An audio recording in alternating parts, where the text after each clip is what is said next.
Now, only on CBS News Miami, people at a South Florida apartment complex that caught fire last month say they are being forced to move back despite unsafe living conditions. This happened at Marina Bay Apartments in Fort Lauderdale, and that is where we find CBS News Miami's Anna McAllister tonight. And Anna, you talked to residents about some of their concerns. What do they have to say? Well, Jim, they had a lot to say. Now, this fire had happened a few weeks ago at this apartment complex on the 5th floor, but many people from all different floors were impacted. They say they were brought to a hotel for a few weeks, but now they're back in their units, and they tell me they fear for their health and their safety. There was a fire in my apartment. All this is water. Look outside.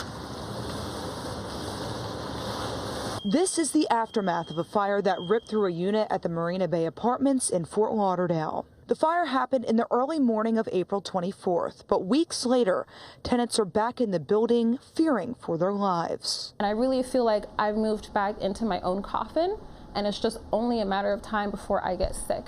I'm utterly terrified.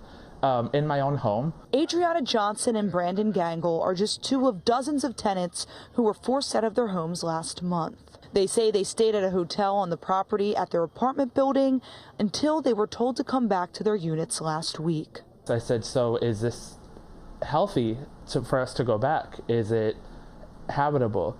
They were not able to tell me anything. But Gangle says they were told they would have to pay out of their pocket if they continued staying at the hotel. Since Gangle and Johnson came back, they say they've seen mold growing in their apartments, significant water damage, leaky ceilings, and more. There was 48% moisture plus in my walls. They say they've reached out to the property managers about their concerns multiple times, but they say they haven't gotten any answers. We have to continue to pay for May, and that there's nothing else that we could do about it. It doesn't seem like there's any type of communication. It seems like it's all about the money to me.